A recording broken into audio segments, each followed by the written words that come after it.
Hello dear students, welcome to ICT Virtual Classroom Dehradun. My name is Hello dear students, welcome to ICT Virtual Classroom Dehradun. My name is Samta and हम लोग जो है class 12th का chapter number 3 पढ़ रहे हैं, जिसमें हम लोग क्या पढ़ रहे थे बच्चों, गैमीटोजेनेसिस के अंतर्गत स्पर्मेटोजेनेसिस की प्रक्रिया के बारे में पढ़ रहे थे। स्पर्मेटोजेनेसिस की प्रक्रिया में हम लोगों ने स्पर्म्स का फॉर्मेशन कैसे होता है, कौन कौन से डिवीजन के बाद होता है, वो पढ़ लिया था। तो अब देरी ना करते हुए स्मार्ट बोर्ड की तरफ चलेंगे। आप सबको पता है कि आप पढ़ रहे हैं क्या, चैप्टर नंबर 3 ह्यूमन रिप्रोडक्शन। ठीक, मैंने आपको बताया था कि प्री फर्टिलाइजेशन इवेंट में मेल और फीमेल रिप्रोडक्टिव ऑर्गन्स के बारे में आपको पढ़ना है। बार बार बीच बीच में रिवाइज इसलिए कर देती हूँ ताकि अगर कोई बच्चा नया है जो नहीं पिछली कुछ क्लासेस को अटेंड किया है जिसने, तो उसको एक बार कम से कम आज की क्लास समझने में कोई मुश्किल ना हो, इसलिए बीच बीच में कभी कभी क्या करती हूँ, इसको रिवाइज कर दिया करती हूँ। रिप्रोडक्शन इवेंट्स जो होते हैं ह्यूमंस में बच्चों, उसमें ये सामने आपको दिखाई दे रहा है, गैमीटोजेनेसिस, इंसेमिनेशन, फर्टिलाइजेशन, इम्प्लांटेशन, जेस्टेशन और पार्चुरेशन। देखो, गैमीटोजेनेसिस की प्रक्रिया, जेनेसिस का मतलब ये है कि कुछ बन रहा है, कुछ किसी चीज का निर्माण हो रहा है। ठीक, अब गैमीटोजेनेसिस लिखा है, इसको दो वर्ड्स में अगर आप तोड़ दें तो गैमीटोजेनेसिस का मतलब हो रहा है कि गैमीट्स का निर्माण हो रहा है। आप पढ़ रहे थे जो last chapter sexual reproduction in flowering plants, उसमें भी गैमीटोजेनेसिस हो रही थी, है ना। माइक्रोस्पोरोजेनेसिस और मेगास्पोरोजेनेसिस हो रही थी। तो माइक्रोस्पोर्स क्या थे, मेल गैमीटोफाइट, और मेगास्पोर्स क्या थे, फीमेल गैमीटोफाइट। तो मतलब क्या थे, गैमीट्स थे, मेल और फीमेल गैमीट्स थे वो। तो गैमीटोजेनेसिस जब ह्यूमंस में हो रही है तो यहाँ पे ह्यूमंस में जो मेल गैमीटोफाइट है वो क्या कहलाता है, स्पर्म। जो फीमेल गैमीटोफाइट है वो क्या कहलाती है, ओवम या एग। ठीक, तो गैमीटोजेनेसिस में स्पर्मेटोजेनेसिस आप पढ़ रहे थे। स्पर्मेटोजेनेसिस का मतलब ये है कि देखो, जब आप इसको पढ़ते हो ना बच्चों, पढ़ते हो तो बहुत टफ लगता है, बहुत टिपिकल, ऐसे लगता है कि ये तो बहुत टिपिकल प्रोसेस है और बहुत मुश्किल होती होगी। लेकिन जब आप इसको एक बार समझ लेते हो ना, तो समझने के बाद आपको उतना मुश्किल नहीं लगता है, एक बार समझ लेते हो। देखो, बायो एक ऐसा सब्जेक्ट है ना जिसको आप एक कहानी की तरह याद कर लो, एक कहानी की तरह। और उसमें आप सबको पता है कि हमारी जो पूरी बॉडी है या संसार में जो भी चीजें आप देख रहे हैं, जितनी भी बायोलॉजिकल चीजें हैं, जो भी आप देख रहे हैं, वो सारा किस चीज से बना हुआ है बच्चों, केमिकल्स से। सारा किस चीज से बना हुआ है, केमिकल्स से मिलके बना हुआ है। कुछ ना कुछ केमिकल रिलीज हो रहा है, किसी न किसी केमिकल का नुकसान हो रहा है, किसी केमिकल का फायदा हो रहा है। कोई जैसे कोई डिजीज होती है, क्या होता है शरीर में, केमिकल का रिलीज करता है जो भी पैथोजन है ना। और दवाइयां क्या करती हैं, वो भी केमिकल हैं। वो केमिकल जो केमिकल वायरस और बैक्टीरिया रिलीज करें, उस केमिकल को तोड़ने का काम करती हैं।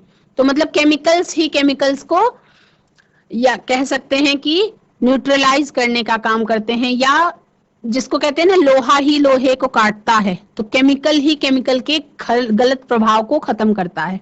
ठीक, तो अब अगर ये सोचो कि बायो में केमिकल्स मतलब केमिस्ट्री नहीं आएगी, दैट इज नॉट पॉसिबल। अगर ये सोचो कि बायो में फिजिक्स नहीं आएगी, that is also not possible.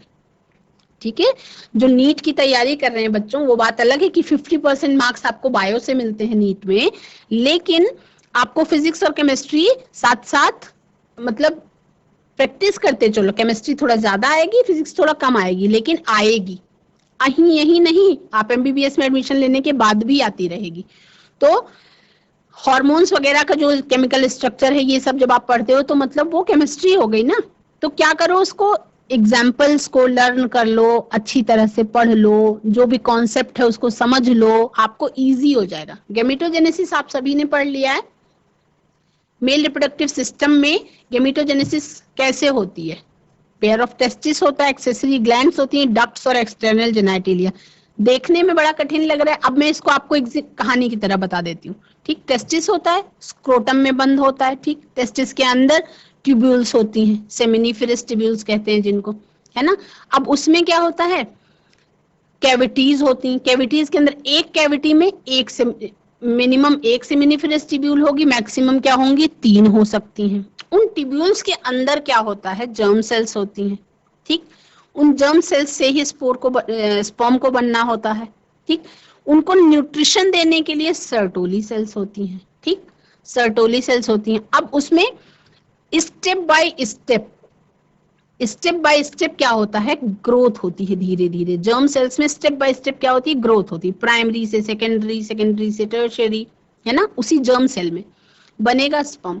फिर वही जो डक्ट्स हैं, सेमिनिफेरस ट्यूब्यूल्स हैं, वही जब बाहर निकली, वो एक्सेसरी डक्ट्स का उन्होंने वो ले लिया, रूप ले लिया, ठीक।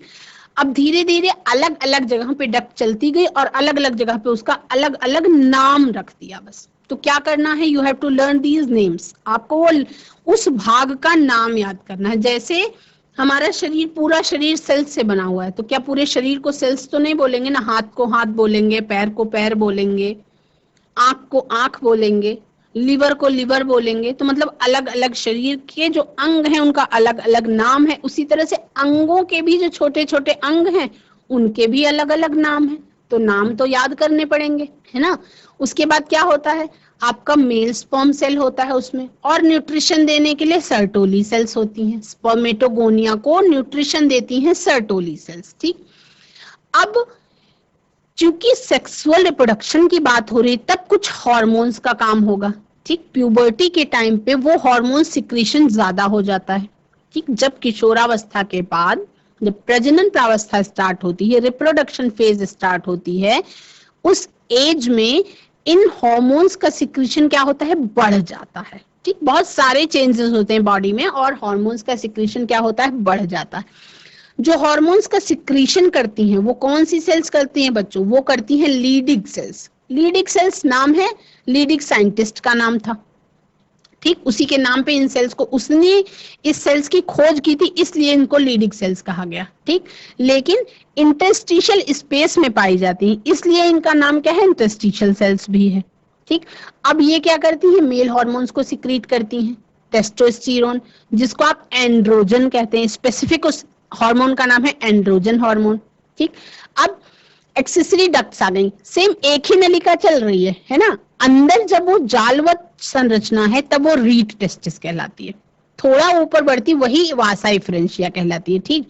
उसके बाद क्वाइल्ड स्ट्रक्चर होता है, वो इपीडिडाइमस कहलाता है, और ऊपर वही चली, टर्न होने से जस्ट पहले वो कहलाती है वास डिफरेंस, ठीक। समझ आ गया इतना। और वास डिफरेंस मिलती है सेमिनल वेसिकल्स से, सेमिनल वेसिकल्स से, जो दोनों तरफ एक एक होती है, ठीक। पाउच लाइक स्ट्रक्चर, छोटे छोटे, जिसमें क्या होते हैं, इसमें कुछ प्लाज्मा लाइक स्ट्रक्चर और कुछ जो भी है, तो वो उससे अटैच हो जाती है, जुड़ जाती है, ठीक। जुड़ जाती है उस जगह पे, जहां पे जुड़ जाती है वहां पे बनता है एम्प्यूला। 2 डक्ट्स मिल रही हैं, बन गया एम्प्यूला। उसके बाद वही डक्ट कहलाती है इजैक्यूलेटरी डक्ट। सेम ही डक्ट है, मतलब नलिका सेम ही है, नाम अलग अलग जगह पे, काम के हिसाब से नाम अलग अलग हो गया, ठीक है। उसके बाद ये जो प्रोस्टेट ग्लैंड है, ये क्या है कि जो यूरिथ्रा है ना, यूरिथ्रा के जस्ट नीचे एक डोनट शेप लाइक स्ट्रक्चर है, पूरा घेरे हुए डोनट शेप लाइक स्ट्रक्चर है, गोल सा कह सकते हैं उसको, वो प्रोस्टेट ग्लैंड। डोनट का मतलब क्या, बाहर बाहर, बीच में गैप होगा, गैप जिस जगह पे होगा वहां पे वो यूरिथ्रा के चारों ओर घेरे रहती है, गोल गोल सी, ठीक। वो है प्रोस्टेट ग्लैंड। और उसके बाद नीचे उसके एक जोड़ी बल्बो यूरिथ्रल ग्लैंड्स होती हैं, और इन्हीं बल्बो यूरिथ्रल ग्लैंड को क्या कहते हैं, काउपर्स ग्लैंड कहते हैं। इन्हीं को क्या कहते हैं, काउपर्स ग्लैंड। अब इतना आपको समझ में आ गया। अब जब आप लोगों ने ये सब समझ लिया था, ये तो फीमेल रिप्रोडक्टिव ऑर्गन के बारे में रिवाइज में करूंगी तब जब आप oogenesis पढ़ेंगे, ठीक। स्पर्मेटोजेनेसिस के बारे में हम बात कर रहे थे। अब इसमें क्या है, it is the process of formation of the haploid sperm from the diploid spermatogonia, ठीक। देखो, पूरा इंसान का शरीर डिप्लॉयड सेल्स से बना हुआ है, क्लियर है, एकदम करेक्ट है। पूरा इंसान का शरीर या जितने भी हायर कैटेगरी के जंतु हैं, प्लांट्स हैं, जितने भी पौधे हैं, जितने भी जंतु हैं, जितने भी एनिमल्स हैं, वो सबके सब क्या हैं, डिप्लॉयड सेल्स से बने हुए हैं। देखो, चाहे वो जंतुओं की बात की जाए या पौधों की बात की जाए, तो सब में क्या है, इवोल्यूशन के आधार पे, विकास के आधार पे, ठीक, पहले एक ही सेल, जंतु में भी क्या एक सेल से बना हुआ यूनिसेलुलर ऑर्गेनिज्म होता है कि नहीं होता है, होता है कि नहीं। बॉडी उसकी कैसी होती है, हैप्लॉयड बॉडी होती है, ठीक, एक ही सेल से बना हुआ तो हैप्लॉयड होती है, ठीक। अब जब यही एक सेल से बढ़ दो से चार, चार से 8, और हमारे पास तो सेल्स की कितनी संख्या, गिनती ही नहीं है, कितने बिलियन सेल्स होंगे। ये तो आज तक किसी रिसर्च में आया ही नहीं कि कितनी सेल्स होती हैं, कितनी सेल्स होती हैं इंसान के शरीर में। ये तो अभी तक रिसर्च में भी नहीं आया है कि सेल्स की संख्या कितनी होती, क्योंकि वो जब तक रिसर्च होगी सेल की संख्या मान लो पता ही चल गई, जब तक रिसर्च होगी तब तक फिर सेल की संख्या चेंज हो जाएगी, है ना। वो तो मरती बनती रहती हैं, सेल्स क्या होती हैं, डिस्ट्रॉय होती रहती हैं, और पुराने सेल से नई सेल बनती रहती है। तो अब ये सेल्स का नंबर तो लगा पाना बहुत मुश्किल, ठीक। क्या होता है जब डिप्लॉयड स्पर्मेटोगोनिया है, डिप्लॉयड स्पर्मेटोगोनिया है, अब डिप्लॉयड है तो क्या स्पर्म डिप्लॉयड होता है। पूरा जो भी लाइफ साइकिल चल रहा है इंसान का, ह्यूमन बीइंग का जो लाइफ साइकिल चल रहा है, उसमें क्या हो रहा है, एक इंसान है मेल डिप्लॉयड, फीमेल भी है डिप्लॉयड, ठीक, यानी कि पूरा पूरा शरीर जो है वो डिप्लॉयड है, द्विगुणित है। क्यों, क्रोमोसोम्स की संख्या 46 मेल में भी, 46 फीमेल में भी, ठीक, पक्की हो गई बात। अब थोड़ा सा जैसे हम शिशु से बात करते हैं, शिशु था, शिशु ने जब देखो जो भी ऑर्गन्स हैं वो तो फीटल डेवलपमेंट के टाइम पे ही डिसाइड हो जाते हैं, फीटल डेवलपमेंट के टाइम पे ही डिसाइड हो जाते हैं, लड़का होगा या लड़की होगी, ठीक, डिसाइड। तो जो शरीर बनता है, शरीर में जो ग्रोथ होती है ना बच्चों, एक एक अंग की, एक एक ऑर्गन की ग्रोथ भी उसी समय होती है, उसी समय से शुरू हो जाती है, एकदम फीटल डेवलपमेंट स्टार्ट हुआ, और हर एक कोई अंग ऐसा नहीं है कि जो बाद में बनता हो, ऐसा कुछ नहीं है। जो भी ऑर्गन्स हैं, चाहे वो कितना भी छोटा हो, चाहे वो कितना भी बड़ा हो, लेकिन बन जाएगा। एक शिशु आपके हाथ में जो होता है, छोटा बच्चा जो होता है, उस छोटे बच्चे के पास भी ऑर्गन्स सारे होंगे। अगर वो नॉर्मल बच्चा है एक, तो ऑर्गन्स सारे होंगे उसके पास। हाथ होगा छोटा, बड़े होने पे बड़ा हाथ हो जाएगा, पैर छोटे छोटे होंगे, बड़े होने पे बड़ा पैर हो जाएगा। इसी तरह से सारा अंग छोटा छोटा रहेगा और बड़े होने पे बड़ा बड़ा हो जाएगा, है ना। न्यूट्रिशन लेते लेते, ग्रोथ करते, विकास करते अपना बड़ा हो जाएगा। तो फेजेस हैं, लाइफ के फेजेस हैं अलग अलग, ठीक। शिशु अवस्था, उसके बाद थोड़ा सा बड़ा होगा बाल्यावस्था, फिर थोड़ा सा बड़ा होगा किशोरावस्था, फिर थोड़ा सा बड़ा होगा वयस्कावस्था। जो वयस्क अवस्था है, जिसको आप एडल्टहुड कहते हैं, जिस उम्र के बाद आप वोट देने के अधिकारी हो जाते हैं, ठीक, उस उम्र तक पहुंचते पहुंचते, ठीक, प्यूबर्टी कंप्लीट हो जाती है। उसके पहले ही स्टार्ट कब हो जाती है, देखो आज के समय में थोड़ा सा चेंजेस आए हैं। तो क्या हुआ है कि प्यूबर्टी का टाइम थोड़ा पहले हो गया, 14-15 साल हुआ करता था, अब वो 13-14 हो गया है, ठीक है। अब वो 13-14 ईयर्स हो गया है, इवन 12 ईयर्स तक भी हो गया है फीमेल्स में। पहले क्या होता था, मतलब वो टाइम के साथ चेंज हो रहा है बच्चों, है ना। 12 ईयर्स, 13 ईयर्स, इसी में मेंस्ट्रुएशन आने लगती है, तो प्यूबर्टी स्टार्ट हो जाती है। बच्चों में भी ऐसे ही, बॉयज में भी है, मेल्स में भी है, ये भी क्या करते हैं, प्यूबर्टी स्टार्ट हो जाती। तो उस एज के बाद जब प्यूबर्टी मतलब वो कंप्लीट हो जाए, वो प्रोसेस कंप्लीट हो जाए, तब रिप्रोडक्शन फेज आती है। रिप्रोडक्शन फेज का मतलब ये हुआ कि फीमेल बॉडी कंसीव करने के लिए रेडी हो, और उस 9 मंथ्स को झेलने के लिए रेडी हो, और उसके बाद फिर हो जाए। तो वो एक, इसीलिए शादी के लिए भी एक उम्र तय की गई है ना। जब शरीर तैयार हो, वो शादी की एज तय की गई है। क्योंकि पहले जमाने में क्या होता था, छोटी उम्र में शादी होती थी, छोटी उम्र में बच्चे होते थे, तो बहुत सारे रोग जिनको आप रोक नहीं सकते थे, बच्चे बहुत ज्यादा भी हो जाते थे, शरीर क्या हो जाता था, खत्म। तो अब एडवांस हो रहा है ना, जमाना एडवांस हो रहा है, समझदार हो रहे हैं लोग, एजुकेशन बढ़ रही है, पढ़ी लिखी जनसंख्या आ रही है ना, पढ़े लिखे लोग हो रहे हैं। तो जिस तरीके से सारी एजुकेशन बढ़ रही है उसी तरीके से सेक्स एजुकेशन भी बढ़ रही है। ठीक, अब हम बात कर रहे थे कि किस तरह से, इसके बारे में थोड़ा और हम चर्चा करेंगे बच्चों अगले चैप्टर में। अगले चैप्टर में हम इसके बारे में थोड़ी विस्तार में चर्चा करेंगे। हम बात कर रहे थे स्पर्मेटोजेनेसिस के बारे में। स्पर्मेटोजेनेसिस के बारे में क्या बात कर रहे थे, ये यहाँ पे देखो, यहाँ पे माइटोसिस डिवीजन हुआ, इसने बढ़ाया, प्राइमरी स्पर्मेटोसाइट आया। अब डिप्लॉयड से हैप्लॉयड बनना है, कौन सा डिवीजन होगा, ऑलवेज, हर तरीके के, चाहे वो प्लांट हो चाहे वो एनिमल हो, जैसे ही डिप्लॉयड से हैप्लॉयड होना है तो यानी कि संख्या को आधा करना है। आधा करने का मतलब ये है कि 2n से अगर n होना है तो डिवीजन हो जाएगा अर्धसूत्री, अर्धसूत्री विभाजन, रिडक्शन डिवीजन या मियोसिस। ठीक, मियोसिस हुआ। अब जब मियोसिस हुआ, फर्स्ट स्टेज हुआ तो ये 4 से भैया 2-2 हो गए।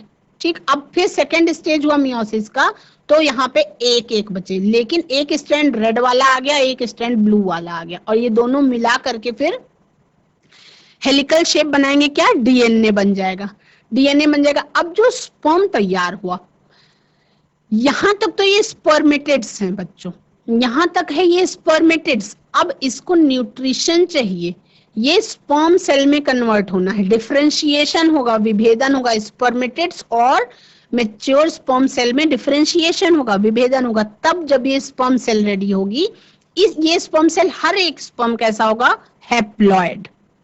ये कभी कंफ्यूज नहीं होंगे, हर एक स्पर्म सेल कैसा होगा, हैप्लॉयड होगा। हैप्लॉयड का मतलब कि 46 क्रोमोसोम्स थे, 23 ही रह गए, 23 ही रह गए। अब 23 माँ से आएंगे और 23 बाप पिताजी से, 23 मदर से और 23 फादर से, फिर कंप्लीट हो गया, फिर 46 तैयार होगा। जो शिशु होगा वो फिर डिप्लॉयड होगा, है ना, उसमें फिर 46 ही रहेंगे, लेकिन 23 मदर से आएंगे और 23 फादर से आएंगे। थोड़े टाइम के लिए वो एक स्टेज ऐसी आएगी जब ह्यूमन लाइफ साइकिल में भी एक सेल ऐसी होती है जो हैप्लॉयड होती है, आपका स्पर्म और ओवम, और पूरा लाइफ साइकिल में डिप्लॉयड होगा, सब जगह, सब जगह, एवरीथिंग। जाइगोट भी डिप्लॉयड हो जाएगा, है ना, उसके बाद एम्ब्रियो भी डिप्लॉयड रहेगा, पूरा फीटल डेवलपमेंट होगा, इम्प्लांटेशन होगा, जेस्टेशन के बाद पार्चुरेशन होगा, सब कुछ डिप्लॉयड, इंसान भी पूरा डिप्लॉयड। एक सेल एक समय पे बनेगी, वो हैप्लॉयड होगी। तो इसको क्या कहते हैं, अल्टरनेशन ऑफ जनरेशन कहते हैं, हैप्लॉयड, फिर उसके बाद डिप्लॉयड, फिर डिप्लॉयड, फिर हैप्लॉयड, है ना। उसको हम 11th में भी पढ़ चुके हैं, haplontic life cycle, diplontic life cycle, haplodiplontic life cycle, है ना। उसके बारे में बहुत अलग अलग क्लासेस में हम पढ़ेंगे, जब टॉपिक आ जाया करेगा तो पढ़ेंगे। तो इसमें क्या है, जो इंसान होता है उसकी कौन सी लाइफ साइकिल होती है, मान लो एग्जाम में आ ही गया, कौन सा लाइफ साइकिल होती है, तो डिप्लॉन्टिक होती है। क्यों, हैप्लॉयड एक ही सेल बना ना, डिप्लॉयड पूरा लाइफ है, तो डिप्लॉन्टिक कहेंगे उसको, हम हैप्लॉयड नहीं कह सकते, क्योंकि ये डोमिनेट कर रहा है। डिप्लॉयड, डिप्लॉयड क्या कर रहा है, डोमिनेट कर रहा है, तो डिप्लॉन्टिक कहलाएगा। एक सेल बनी, मैच्योर स्पर्म सेल, और ये है, अब इसका स्ट्रक्चर आपको पढ़ना है, स्पर्मियोजेनेसिस। स्पर्मियोजेनेसिस क्या है, इट इज द प्रोसेस, देखो 3 प्रोसेस आ गई। Spermiogenesis, it is the process of transformation of the spermatids into the matured spermatozoa और स्पर्म सेल, यानी कि ये वाली प्रोसेस से यहां तक पहुंचने में स्पर्मियोजेनेसिस हुआ। अब देखो ये क्या है, स्पर्मियोजेनेसिस। अब यहाँ ये बन गए ना, अब रिलीज होने हैं। अब उन जो सेमिनिफेरस ट्यूब्यूल्स थे उसमें ये बनके तैयार हो गए, तो जब बनके तैयार हो गए तो रिलीज होने हैं। अब रिलीज होने की प्रोसेस क्या है, spermiation. It is the process of release of the matured spermatozoa into the lumen of the seminiferous tubules, यानी कि अब वो चलने के लिए तैयार, उनका जीवन शुरू। ठीक, तो अब वो स्पर्मिएशन प्रोसेस कहलाएगी। ठीक, इसमें हार्मोन्स कौन कौन से काम आते हैं मैंने आपको बता दिया था।